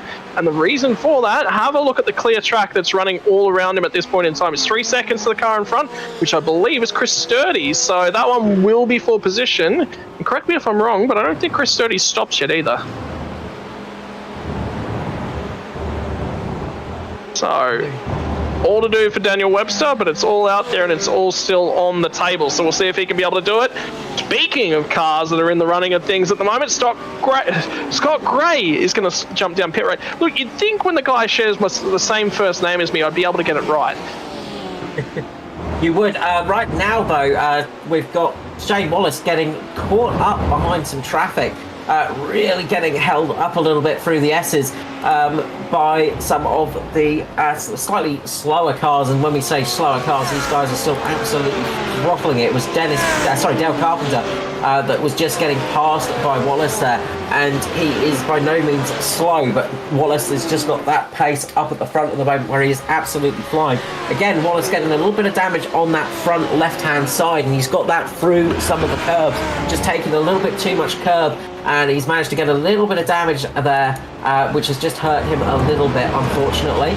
Meanwhile, Carpenter has got a very fast Christopher Hen right on his tail at the moment. Those two are putting on a great show at the moment. BMW versus Porsche, who is going to be of the Germans, will get the that little honour for themselves. So there's always that little battle of the brands going on. Who is the best German? I want to go out here on a limb towards Sam Lehman, Matty Cardiglione, series admins, and say they must really, really like the Nürburgring Endurance Championship, because you can only run German manufacturers in that. What have we got? BMW, Lamborghini, Porsche, 3 German manufacturers, and then a Ferrari. I don't know what the Ferrari is doing here. Let's get that Mercedes back in here, I think. Then we can have our own German manufacturer championship. So. You're talking about the Lamborghini's 100% Italian. There's okay, there you go. So we have a 50-50 split, so it's a nationality thing. Sorry, yeah, you're right. You're 100% right. There is nothing Audi about that car at all. Lift up the hood. There are no rings at all around. You put the hood back down. You're staring at an Italian car. You lift the hood up. You're staring at a German car. So it's actually, you know what? It is the perfect fit for the series. When it explodes, it's an Italian car. It's a German car. That's how you tell it's the Lamborghini. Well, Shane Wallace coming into pit lane. Let's see if this is going to be a German or an Italian pit lane entrance. Mercedes, the German car in Formula One, tend to not be very quick on pit lane, but the Italians tend to be not too bad. From the Ferrari. We'll see which kind of pit stop Shane Wallace is about to pull off. Jack Boyd has gone longer, so less fuel required to stick in that tank. You know what? I think there's still a potential that Boyd may pop back out, because Wallace, I think, under-fueled to lead this section of the race. Whether or not Jack Boyd comes in the next lap to cover him off, Carl, do you think that Wallace under-filled at that last stop, or do you think he filled that tank to the brim? Oh, he under-fueled 100%. He was stationary for a very short time. He just had to get out of that traffic, and I think that was the big thing. But he's come back out into some traffic. He's right behind Lachlan Capel at the moment. who is no slow driver at the best of times. So Lockie Capel there just in front of Wallace, and he's going to get caught up through the S's. Wallace will soon get past him, but that is going to affect Wallace a little bit. That's going to cost him a little bit of time. Every second counts, of course, on a racetrack. And this could be the help that Jack Boyd needs, just getting past Timothy Harris there, who's having another stellar little run in the Locked On iRacing sponsored car, of course. Locked On iRacing, a fantastic podcast if you're looking for some good results and something to listen to through your week, and some really good interviews on their channel as well. So yeah, nice one there. But I think Boyd has come into pit lane, so he's decided he's going to come in now. He's just getting up to the traffic. Widders has come in as well. How quickly is going to... Turner stayed out. Interesting there for Turner, so we'll see how much further he can go. So will Turner be able to get a longer run? Will Wallace be able to set those fast lap times out of the box? He's clear. He's clear of Jack Boyd. He is past Jack Boyd well and truly before the pit lane exit. So it will be Wallace that assumes the effective lead of the race once again. So he underfueled, said Carl Withy, but I don't think it's mattered that much. Last lap around was a 1:46.398 was his out lap with a best of a 1:18.458. He's certainly been the best driver in terms of peak performance so far tonight, although that qualifying time suggested otherwise. He just wasn't able to get the car perfectly hooked up. It was only a 2/10 difference in terms of qualifying. Yeah, very close in the qualifying. And when we say he underfueled, he fueled it perfectly for that stint that he needed. That's the big thing. There's 12 minutes of the race to go. He just got the fuel perfectly timed out, and that's one of the big skills, of course, in sim racing, is getting the fuel in the right amount and the right dose, because you can absolutely top a car up, but you're going to lose critical seconds in the pit lane. Luke Turner in pit lane right now. So this will be crucial for Turner where he pops back out. I've got my eyes set on Ross Rizzo, whether or not he'll be able to run him down. Dennis Gatarik hasn't pit either, so there's one car yet to still be crossed off of this one. He's running as far as he possibly can, and this lap number right now, just before the hour mark, is as far as Dennis Gatarik can go. So this will change things back up to your post-pit stop running order. It'll be Wallace from Boyd. Widas is going to resume in front, but not by much, as Turner rejoins in that gap as well. So Ross Rizzo is going to be right there and on the bumper, I think, of Luke Turner, and there is 2 seconds in it, just over 2 seconds in it. So time for Turner to really get a motor on, because he is also hunting down Widas as well. The gap between Shane Wallace and Jack Boyd is only 4.5 seconds. So it's closed slightly in that last stop, but the gap from him back to Widders has opened up. And then there's look, you get caught in traffic at the wrong point in time, and I think there'll be battles on for the final placing on that podium. And all it takes is a momentary lapse of concentration. We've seen it tonight, and it can happen to even the best of us at the time. And all it takes is one little spin, and you can all of a sudden find yourself dropping from first to possibly 10th position. I was about to say, speaking of traffic to arrive on the scene at the wrong point in time, Jack Widders rolled up on two cars in the middle of a fight in a straight line, and they both rolled out. Phenomenal traffic understanding, even by the runners down towards the rear end of the pack, and that's what it takes. It takes a full circuit of drivers that are aware to have a phenomenal race, and we've had that here tonight. There hasn't been, for my life, we haven't had an accident show up on screen, as Rosenblatt got back past Dennis Gatarik in the pit stop window, and Gatarik says, no, I'll have none of that, I want that position back, thank you. It goes out there, takes it back, doesn't let Rosenblatt have that one for any stretch of time. He says, I want it, it's mine, buddy. Yeah, really good point there, Scotty, is we've seen such good, clean racing tonight and some fantastic drives by people. There have been a couple of little taps here and there, some minor accidents, but the majority of the incidents tonight have just been single car spins. They've been cars just having a little mistake on their own. It's not been racing incidents, it's not been racing accidents, which is amazing to see in a 48 car field. We've had barely any racing accidents. We've had nothing too controversial. We've had some really close racing throughout the field. This is exactly what we love to see here at AUSPASS. I wonder, that is John Merritt just up ahead of these guys as well. So this will be for position. No, sorry, that's Funslow. Funslow just up ahead of Gitarik. And I think Gitarik has still got a shot of running him down. 3 seconds is the margin. And we're just under 8 minutes. 7.5 minutes left on the clock. On the clock? On the clack, apparently. That's a clack, boys. So, Funslow is going to have to get the elbows out and defend from Gitarik. There's Gitarik just coming out of the S's now. Sorry, the chicane. So, lap traffic in the middle. But, look, if anyone can do it, it'll be Dennis Gitarik. Just jumping back a little bit to the AM category, Dale Carpenter is having a great job up in front. He's made a fair few positions in the overall race. Started 22nd, he's up 14, up in 14th at the moment. Maybe at 13th position actually. He's made 9 positions in the race, but he is leading the AM category just over Matt Andrews, who's having a stellar drive out there in the Porsche, doing a great job in that car. And then Chris Sturdy just behind him. You've got it's Chris Sturdy is going to loop it around in turn number 1. Almost catches a car coming out of pit lane. Commentator's curse in full effect there. I am so sorry, Chris Sturdy. That was almost a huge accident. Whoever it was coming out of pit lane got so lucky there, as they almost had a huge moment. That was Lee Harrison. So Lee Harrison he just caught, just saved his race there by the skin of his teeth. That was almost a big accident. Buy that man a lottery ticket. Lee Harrison, if you are listening to this broadcast and you just saw what happened, go and buy... look, I mean, is he going to see it? Oh no! That would be if you were sitting on a lump of coal, you would probably have a diamond after that, I reckon.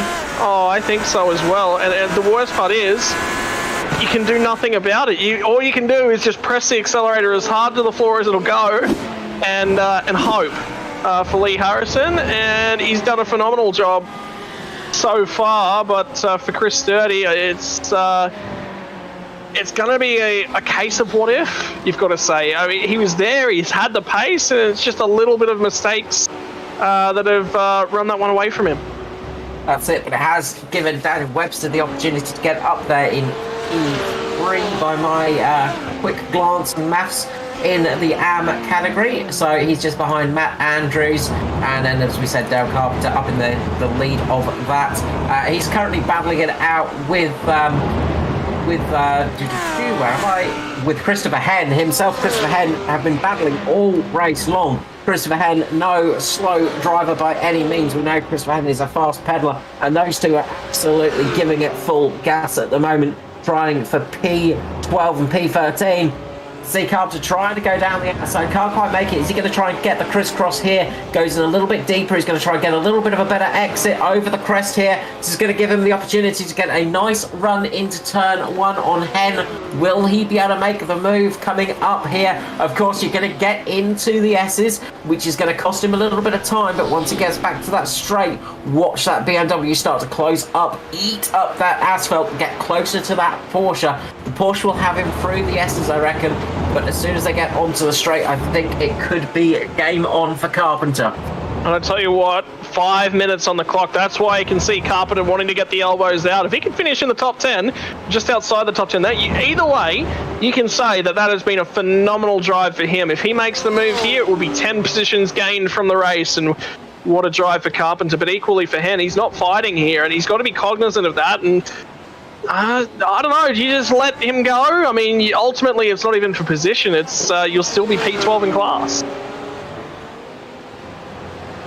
Well, that's the big thing, of course. It's different categories right here, fighting it out. But it is, if you tell a racing driver to not battle it out, is a bit like telling a cat to sit, stay, roll over, and play fetch. It's not really going to work. Racing drivers don't have the brain capacity to ignore a fight, unfortunately.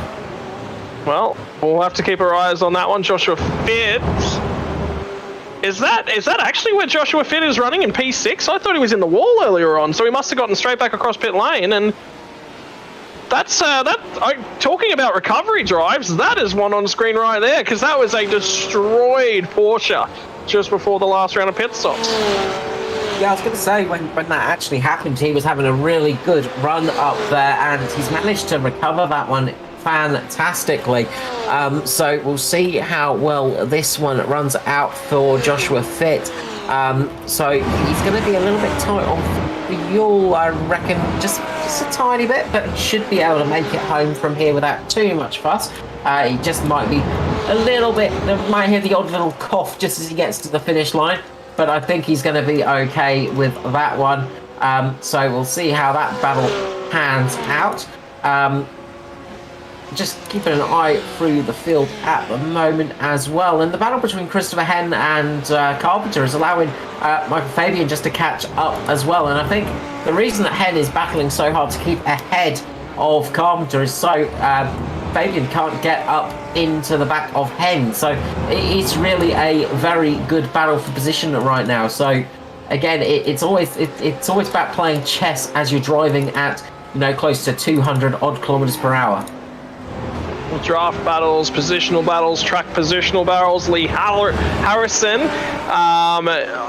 locked horns currently with the cow Lamborghini, so it's a red and grey Lamborghini versus the dairy cow Lamborghini immediately in behind him. So we'll see if Harrison, both of the Lamborghinis actually there off the course coming off the last corner.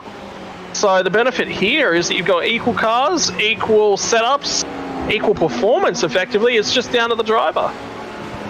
Lamborghini, of course, famous for their four-wheel drives back in the day, of course, and their tractors, and they were putting it to good use there of going back to Lamborghini's roots. A long time ago and a long way out there in the weeds. Well, mowing some lawns, Lamborghini. That's not what they were famed for. The rear wheels of that Lamborghini look like they are working incredibly hard from Lee Harrison, who's having to defend like his life depends on it, and indeed it does, as this one is for positioning class as well. And you can just see Matt Andrews is the Porsche just in front of these guys, currently running P2 in terms of the M-Class standings. Dives to the inside to defend it, does Harrison. He's going to have to go deep on the anchors here. He'll have the position covered off. He's got the inside line. Now who gets the run out of the chicane? Equal power right here. It's all about who's got rear grip, who's kept some of their tyres a little bit better, who's got a little bit less dirt on the tyres. We have got the white flag out. It is going to be Shane Wallace coming through to get that white flag now, so he's going to have one more lap to do it. But those two Lambos absolutely battling it out. Great to see. Or, as I said, it's so hard to keep an eye out on all of these battles throughout the field because we have such great racing, which is a terrible complaint to have, really, isn't it? It's one of those things. It's almost like a double-bladed sword, but you sort of go, oh yes, it's terrible to have such good racing. It's like walking into a five-star hotel and going, your service is too good. Can you please stop serving me so well? That's it, coming into an optometrist telling us that your glasses are too clear. But Shane Wallace doing a fantastic job up the front. It's definitely clear for him at the moment. He's just coming up on a couple of lapped cars, but he is going to be coming home to take a win here at Road Atlanta. Just a few more corners to go for him. I won't say it's a guaranteed thing, because guaranteed the commentator's curse will come into play then, but it's looking good for Wallace right here. Well, talking about lack of guarantee, he sends it down the inside on the iRacing lapped car, out of the last chicane, over the crest for the final time. It is the last corner, and past the curb cam as well. Shane Wallace, it's return to service for him. Game, set, and match here at Road Atlanta tonight. And look at the train of cars following him home as well. Jack Boyd, under 6 seconds across a distance of 70 minutes. You can definitely say those two outperform themselves there tonight.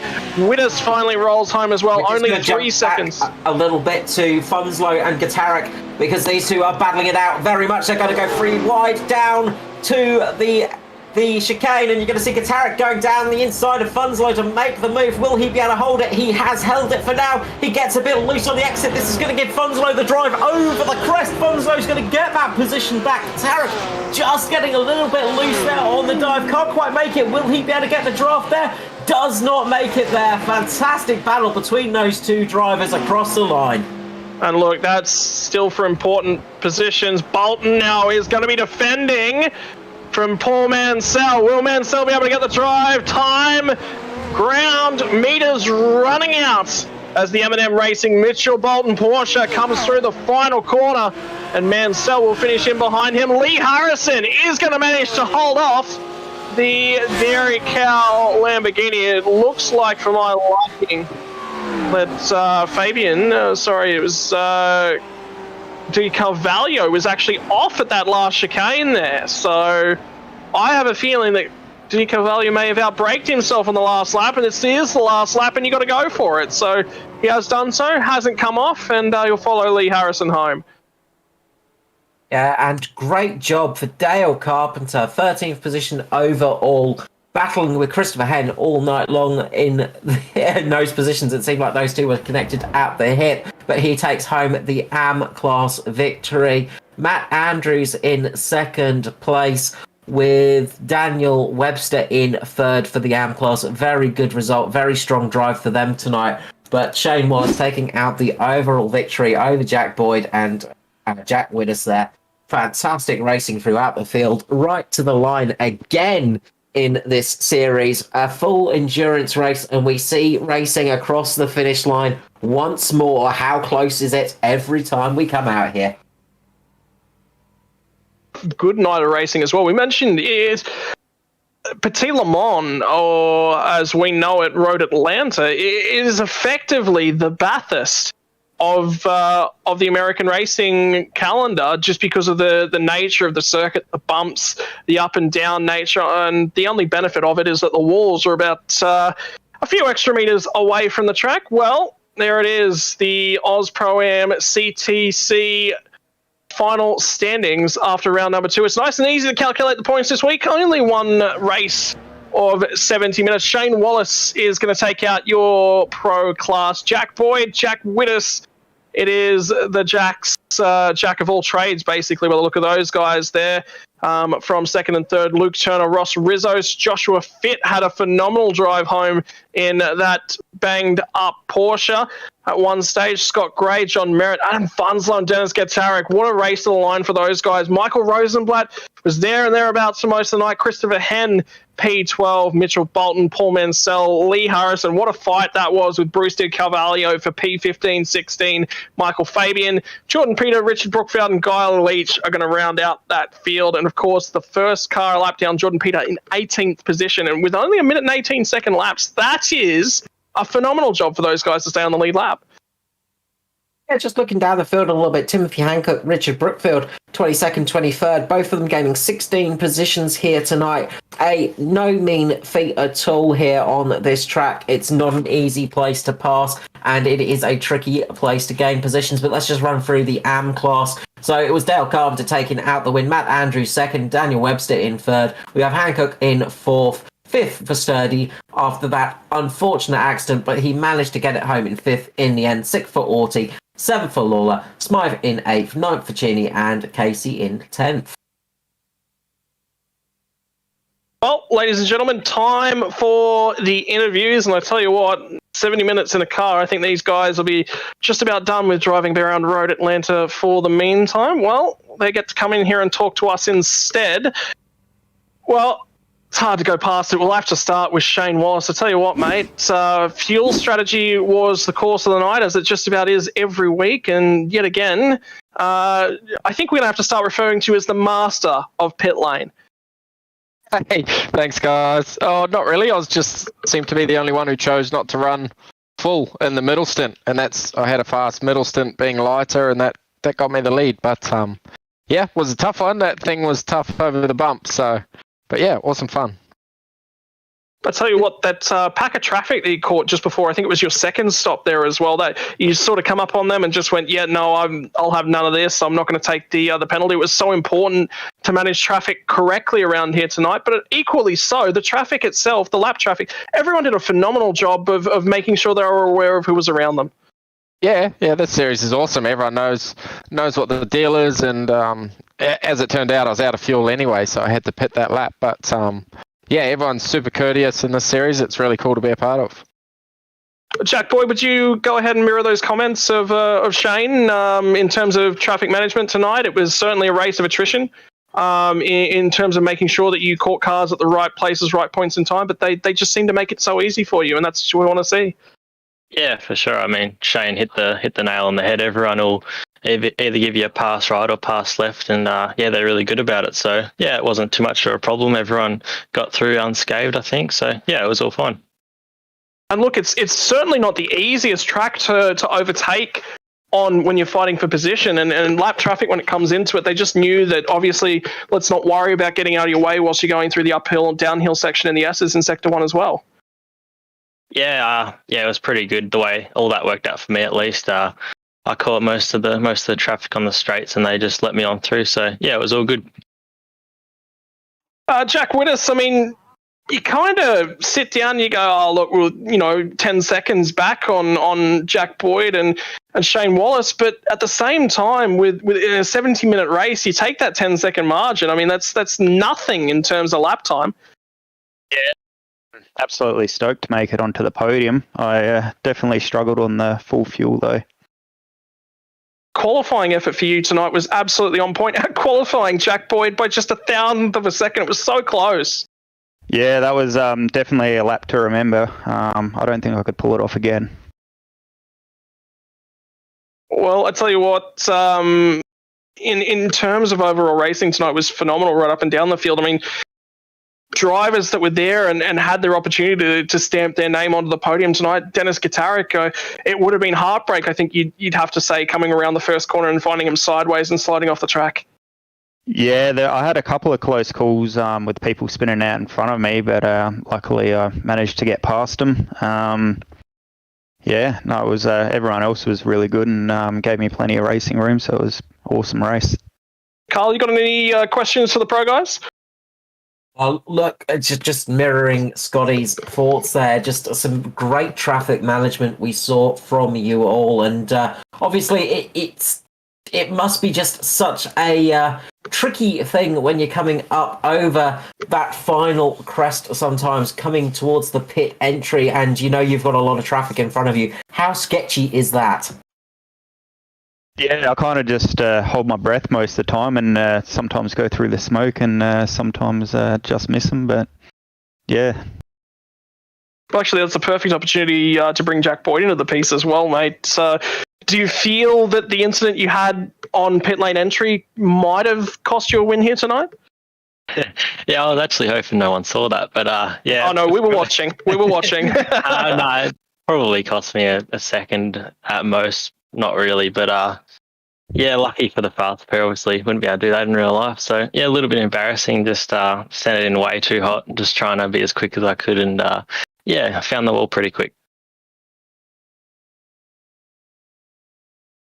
Well, boys, start with you, Jack. A good opportunity to thank the sponsors. I mean, unfortunately tonight your father wasn't able to keep the car clean. Had a half spin at one point, but it's so good to be out here in COVID lockdown periods and be able to race out there with your father. Yeah, of course. I mean, what else would you be doing, or could you do in lockdown? So yeah, really lucky to have this technology and stuff available to us, and have a good Tuesday night in lockdown. And Jack Wittes, I mean, 3D Racing, who else would you like to thank this evening? House Storage, Commodore Wreckers, and Timmy and Tammy Childcare. Always supported me, so yeah, it's been good. Is there a family out there outside the racing world that you've got to look after some weekends? Yes, my wife's that was my wife's business, so Oh, okay. Yeah. So instead, taking on other little track terrors of the future, shall we say? Yeah, it's a good little excuse for me be able to get away and come race. Well, boys, that was absolutely phenomenal racing out there this evening. Thank you for putting on such a wonderful show for us to be able to broadcast. Cheers, mate. Thanks.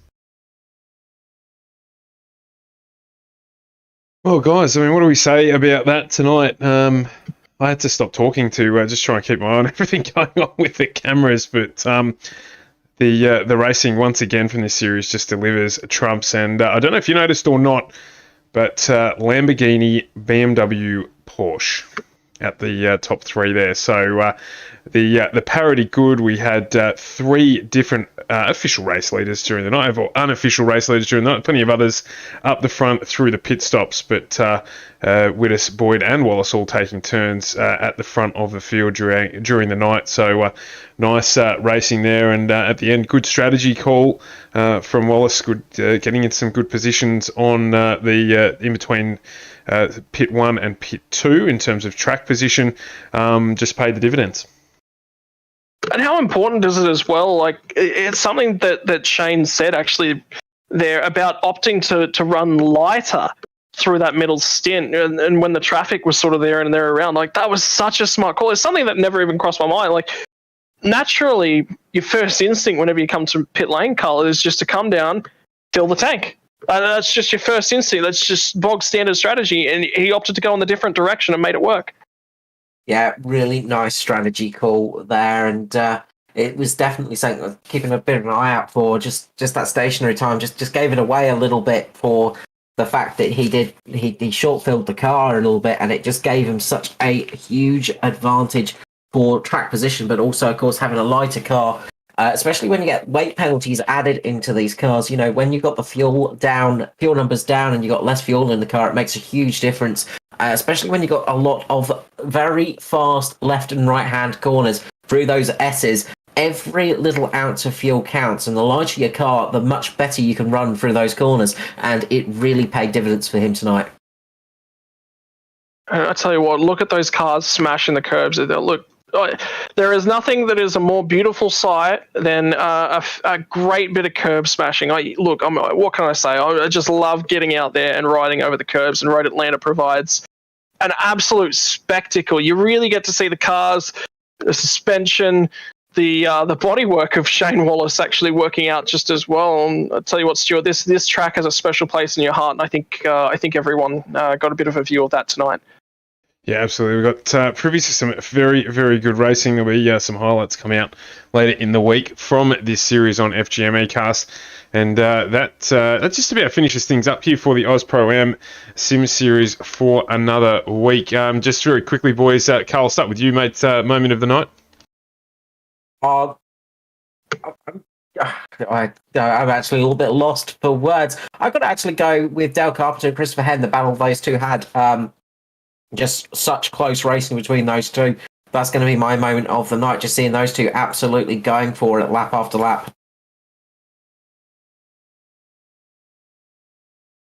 I don't necessarily have one moment of the night, but I think probably the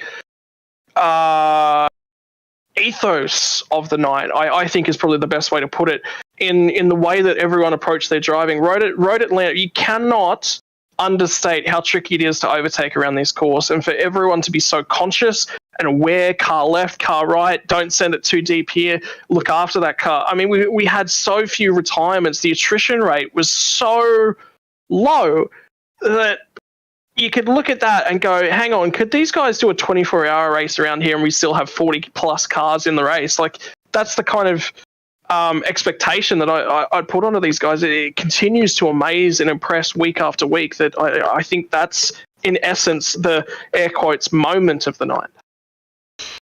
Well, for me, I'm going to keep it a little bit simpler than that and just say that that pass and battle between Ross Rizzo and Shane Wallace, 2 by 2 through sections of the track that you shouldn't be. Just some fantastic driving from both of them in that segment of the race. Of course, we will be back next week with the Aus Pro-Am Sim Series for the second of our wildcard rounds, and we're heading to Charlotte Roval.